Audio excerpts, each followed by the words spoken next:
I'm Liz Faublis, and this is Currents. The church in Colorado responds to the deadly movie theater shootings. Plus, a closer look at Mitt Romney's "I feel that we're all Catholic" statement. And it's that time of year, wedding season, words of wisdom on what marriage really is. It's not just a matter of practicing, it's always remembering what that marriage is rooted in, especially for us as Catholics. Jesus is the heart, the center, the focus.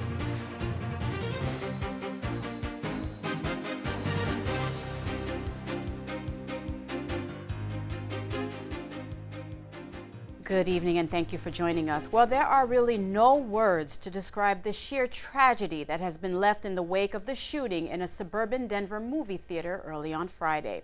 There, a man who we now know as James Holmes entered the Century 16 movie theater in Aurora, Colorado, heavily armed and in full tactical gear, opened fire, killing 12 people and injuring 58 others. The incident, now indelibly imprinted on the hearts and minds of people all around the nation, took place about 12:30 a.m. and occurred during the midnight screenings of the new Batman film, The Dark Knight Rises.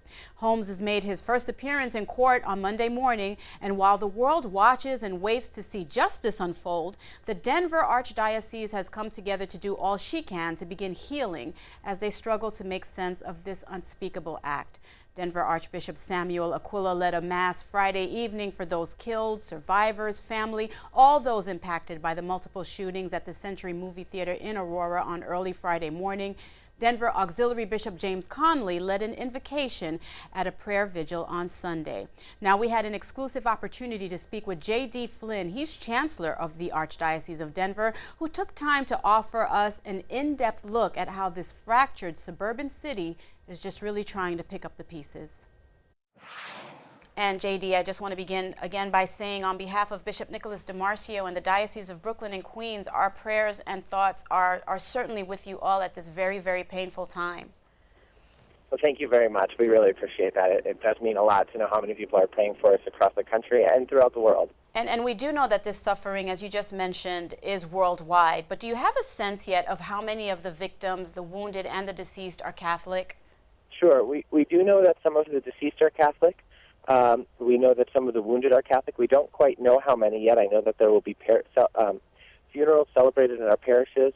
We also know that there are family and friends in our parishes, and so across the metro area, we know that people in our parishes are really feeling this and really, really suffering. And I've been watching, and I see that you've all been really praying for the souls of the victims as Catholics and also for the soul of the accused. And have you found that the faithful in your archdiocese have really been able to maintain a spirit of forgiveness? And how do you counsel those who may not know if they can just yet? Sure. Yeah, that's a great question. From the beginning, the bishops here in the Archdiocese of Denver, Archbishop Aquila and Bishop Conley, have been encouraging us to pray for the conversion of the accused, and I think that's really important, and I think that our people have really responded to that. This is a person who committed a terrible act, an evil act, but still a person, still with the dignity of every person, still created in the image and likeness of God, and so we should pray that he encounter Jesus Christ as much as we pray that anyone else encounter Jesus Christ, and that's really hard for people to do sometimes. And you know, of course, in the moment, there are temptations and feelings of all kinds. But to just know that evil in the world is something that comes not from any particular one person all by themselves, but evil is a consequence of original sin, and evil is the great temptation of the evil one. And so everybody who's involved, we need to just keep in our prayers that they'll know the healing presence of Jesus Christ in their lives. And I know that the prayers continue. On Friday evening, actually, Archbishop Aquila of Denver presided over a Mass at Queen of Peace Catholic Church for the victims and their families. And my understanding is Queen of Peace is the Catholic Church that is closest to Century Aurora 16 Theater. Are there plans for more services? And will there be sites set out for pastoral counsel to help with the grieving? Sure, yeah, that's a great question. On Friday night, Archbishop Aquila celebrated a Mass at Queen of Peace for the victims, their families, and their friends. There were about 20 priests from the diocese who joined him, and there were about 1,000 people there. It was really a very beautiful experience, and he took time afterwards to speak with people who were really grieving. One of the things that Archbishop Aquila said at that Mass was that to borrow from St. Paul, we do not grieve like those who have no hope, that our hope is in the resurrection because Christ has demonstrated to us a victory over sin and death. And the prayer continues. Last night, Bishop Conley gave the invocation at a citywide prayer vigil in Aurora. He spoke about forgiveness, and then so did the governor. And we'll continue with pastoral counseling of families and those who are suffering. Our counseling service of Catholic Charities is offering counseling to those who have been affected by this. And our priests and deacons have really just been extraordinary in being present to the people who are really hurting and the families who are really in need of pastoral care. And I've read also that Archbishop Aquila and Bishop Conley will try to their best to attend the funerals of any Catholic victims. Have you discussed that with the Archbishop? We have. That's a real priority for Archbishop Aquila and for Bishop Conley, to mourn with those who mourn, to weep with those who weep, as the letter to the Romans says. Exactly how that will play out and the details of that remain to be seen. Of course, we also really want to respect the privacy of the families as they grieve. Absolutely. And so it's important to us and important to the bishops to have a pastoral presence there, and at the same time not to do anything that would draw too much attention to something which is a very, very personal matter. A funeral is a very kind of difficult thing for anyone. So we want to have a balance there. But it is important to the bishops to be there for sure. All right. Well, I want to thank you so much, J.D. I know that the wounds in the hearts of the people of the Archdiocese and of Aurora are still fresh. So thank you once again for taking time to be with us at this very difficult time. And again, our prayers and thoughts are with you. Thanks very much. I appreciate it.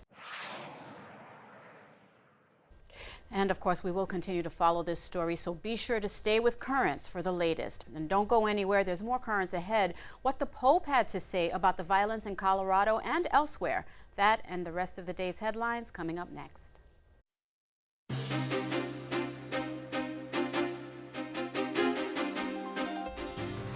Welcome back to Currents. I'm Liz Faublas. The tragic mass shooting at a Denver movie theater at a midnight showing of Dark Knight that left 12 people dead and 58 wounded has sent shockwaves around the world. Meantime, unspeakable grief in Africa last week after 145 people perished in a ferry disaster in the Indian Ocean. Well, from his vacation home in Castel Gandolfo, Pope Benedict prayed for the victims. Rome Reports has more. From his studio window in Castel Gandolfo, the Pope said his thoughts and prayers are with the victims of Aurora, Denver, where at least a dozen people were shot to death and more than 50 were wounded during a movie screening. I share the distress of the families and friends of the victims and the injured, especially the children. Assuring all of you of my closeness in prayer, I impart my blessing as a pledge of consolation and strength in the risen Lord. The Pope also said he was praying for the victims of the recent ferry disaster near Zanzibar, where at least 68 people, most of them tourists, died. With the Summer Olympics just a few days away, the Pope said he hopes the competition can bring about true sportsmanship and reconciliation among nations. I send greetings to the organizers, athletes and spectators alike, and I pray that in the spirit of the Olympic Trust, the goodwill generated by this international sporting event may bear fruit, promoting peace and reconciliation throughout the world. During his Sunday Angelus, Benedict XVI also reflected on how Jesus is depicted as the, quote, Good Shepherd. The Pope called on people to open themselves by allowing God to guide them through life.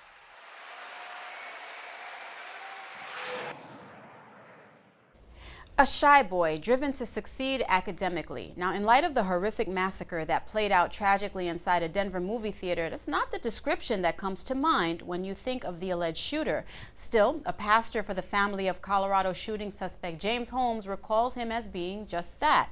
Senior pastor Gerald Borgi of Penasquitos Lutheran Church in San Diego said Sunday he was always the one to start conversations with Holmes. Borgi described him as a proud, intelligent boy determined to go to graduate school and who did not mingle with people his own age.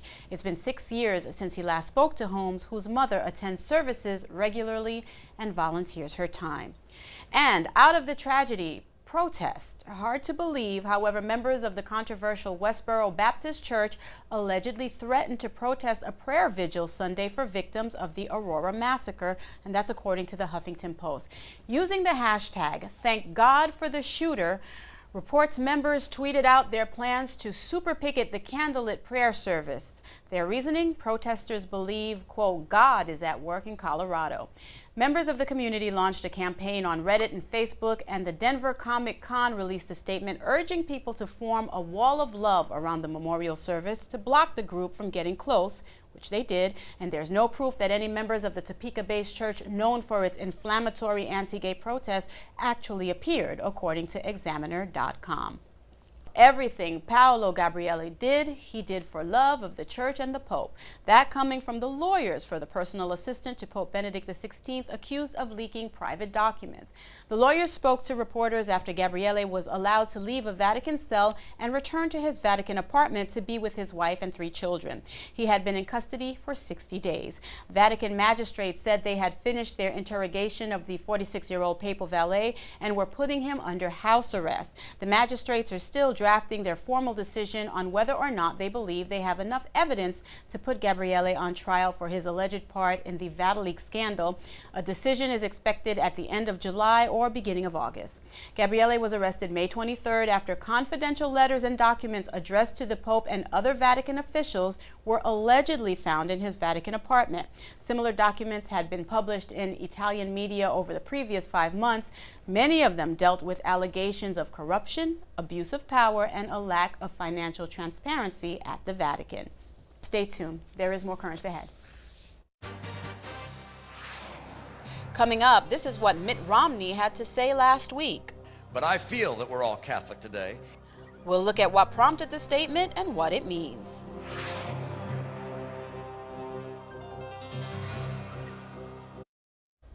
Welcome back. It appears to be the issue for the church in the U.S. this year, and it's also an issue on the campaign trail, the federal contraception mandate. The rule forces most religious organizations, regardless of their beliefs, to provide coverage for contraception, sterilization, and abortion-inducing drugs in their employee health plans. The bishops say that the fight against it is not about contraception, but about religious freedom. And at a campaign appearance last week in Bowling Green, Ohio, presumptive Republican presidential nominee Mitt Romney was asked for his thoughts on the state of religious freedom in the U.S. Here's part of his answer. Religious liberty, our first freedom of those enumerated in the Bill of Rights. And the president and his administration said they are going to usurp your religious freedom by demanding that you provide products to your employees, if you're the Catholic Church, that violate your own conscience. And so whether it's a Catholic business person or the Catholic Church itself, they're being told what they have to do that violates their religious conscience. That attack on religious freedom, I think, is a dangerous and unfortunate precedent. And I know we're not all Catholic in this room. Many presumably are. But I feel that we're all Catholic today in our battle to make sure we preserve religious liberty and tolerance and freedom in this country. It is essential for us to push back against that.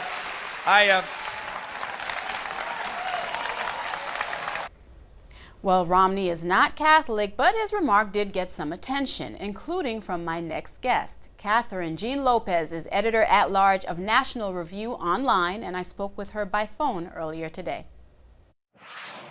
Catherine, in an answer to a question last week about the contraception mandate, presumptive Republican presidential nominee Mitt Romney said, "I feel that we're all Catholic today." Were you surprised at all by that comment? No, I actually wasn't surprised at all. I was glad he said it. And I wasn't surprised because he has been a long-time defender of religious liberty and articulator of some of the threats that it faces as governor of Massachusetts. He dealt with the issue in relation to Catholic hospitals, and also it came up in the marriage debate when Catholic charities were facing the possibility of shutting down because of gay adoptions and the prospect of being forced to place children in households with gay parents. And the question, the question always, obviously, in that case in particular, always comes down to tolerance, and people start talking about civil rights and things, but fundamentally the question is, do we have the right to be religious outside of a church, right? And that's what we're facing in the Department of Health and Human Services mandate debate, this mandate that forces everyone to cover and offer contraception, sterilization, and abortion-inducing drugs.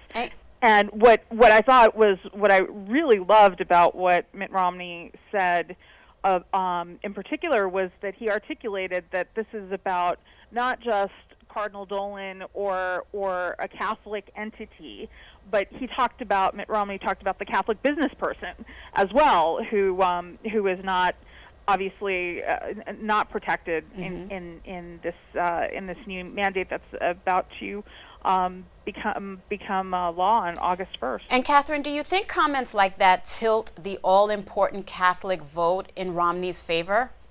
I think what it does, first of all, is it educates people. And I think when Catholics realize the full extent of this mandate and the administration's attitude toward religious liberty, yeah, I think it's going to. Obviously Catholics don't vote as a block, and we have so many examples just in this administration, of course, of people who are Catholic.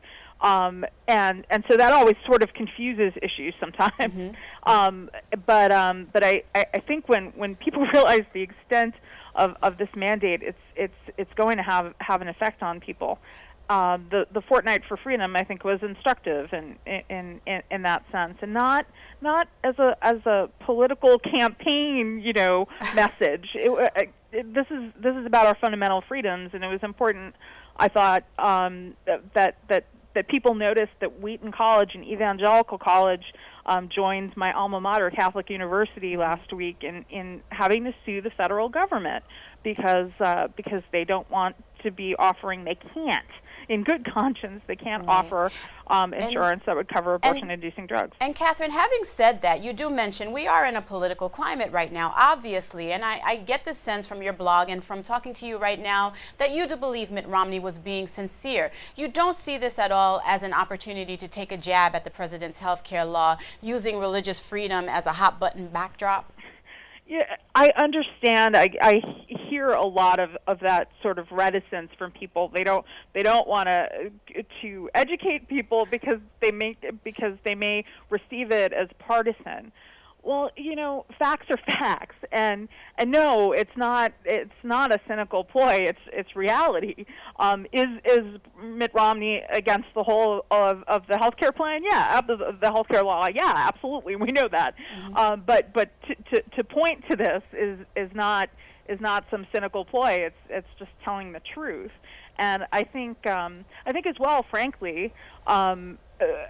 Speaking as someone who admittedly didn't vote for the president and won't be voting for the president, but as a Catholic, looking at Catholic social teaching sort of honestly, and looking at this health care law sort of honestly, I think it should give Catholics pause, not just on the conscience issues, and not just on this particular mandate, but there's a lot that bureaucracy is deciding about the most intimate parts of our lives, the beginning and the end, and obviously healthcare all throughout our lives, and that should give some pause. Catherine, in the time that we have left, you know that Mitt Romney's comments on Wednesday serve as a reminder that this election matters in ways that run much deeper than what party is in the White House. Now, can we effectively put religion up there with the economy, with the employment picture, with financial uncertainty?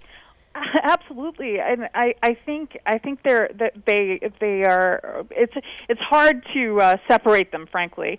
This particular health care law has inserted such uncertainty into the lives of small business owners who even before they had to face this Hercules. There's this case in Denver, a company called Hercules Industries. They do heating and air conditioning, ventilation parts.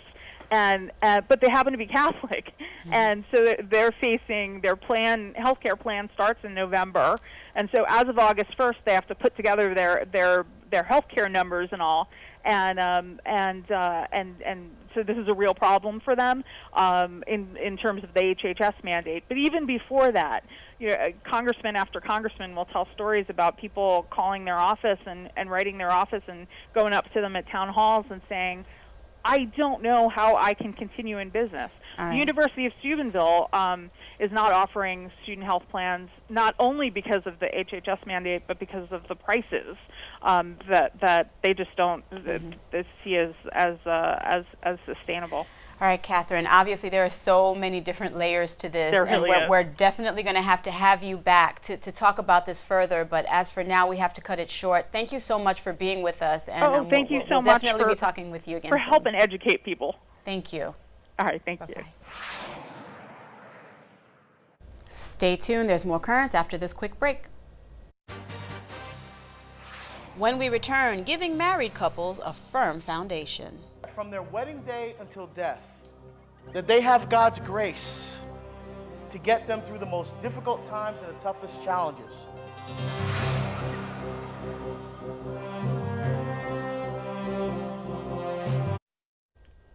Pope Benedict encourages married couples to be ambassadors for the church. The Pope says married couples need to be, quote, the best and most convincing messengers of the beauty of a love supported and nourished by the faith. The Holy Father's statements come in a message to Equipe Notre Dame, or Teams of Our Lady, an international movement that promotes spirituality among married couples. Now, the Pope's message also comes at the height of the wedding season. And as any married couple will tell you, marriage is about more than just the wedding day. Earlier this year, for its Year of Marriage, St. Catherine of Siena Church in Manhattan hosted its second in a series of talks that looked at the foundations of a good marriage. The reason why you're here is you believe with all your heart and with all your soul that the person sitting next to you is the person that God placed in your life to help you get to heaven. We live in a culture today that says that, marriage is like a contract. It's like an agreement between two people. And what God is trying to do is establish a covenant. So as that marriage unfolds, it's about being made more and more into the image and likeness of God, instead of creating God in our own image and likeness, which is happening in our culture today. And so it's not just a matter of practicing. It's always remembering what that marriage is rooted in. Especially for us as Catholics. Jesus is the heart, the center, the focus. And so, therefore, the Eucharist, prayer, those things must be at the core of the marriage covenant, or else it's not going to survive. We decided to do this so that we can really highlight marriage between a man and a woman, marriage for the sharing of love and the procreation of children, as the privileged and singular place within society to assure the future of the society. We have to take this seriously. If we don't do proper marriage preparation, when these couples get to Psalm 22 moments in their lives, they're going to have nothing to draw from. I'm basically trying to, help these couples to make a connection between the faith and their married life. So that, again, the marriage becomes just a part of who they are. The faith becomes an important, integral component of who they are and how they're living their married life, and not just something perfunctory that they do at Christmas and Easter or whenever the relatives are in town. That the faith really becomes lived out. Because remember, we're talking about they're helping to build future generations of the church. And the stronger we lay that foundation, the stronger the church is going to be moving into the future. The deacon mentioned a statistic, 51% of marriages end in divorce. And so I think a lot of the issues that he's touching upon, the state of marriage, is not good. People are getting married for, they don't know the reasons they're getting married. They're getting married because they're in love, and they're not sort of thinking through what marriage actually means and sort of the commitment, covenant aspect of it. We're always challenged in our faith. And it's really good to get basically information, educational tools to help us sort of, in a sense, evangelize, but also to reinforce what we need to do to build the foundation for a really great, strong marriage. Now, it's going to take work. It's not always going to be easy. But they need to know that from their wedding day until death, that they have God's grace to get them through the most difficult times and the toughest challenges. Because with God, all things are possible. And that is all for tonight. Coming up tomorrow, looking back 90 years to another religious freedom fight. We'll have that story and much more. Until then, be sure to visit us online at currentsny.net, and you can also follow us on Twitter. Look for us there at CurrentsNY. For all of us here at Currents, I'm Liz Faubliss. As we all hope to enjoy some rest and relaxation during these summer months, we leave you tonight with scenes from the place where Pope Benedict spends his summer vacation, the small Italian town of Castel Gandolfo. Thank you for watching and have a good night.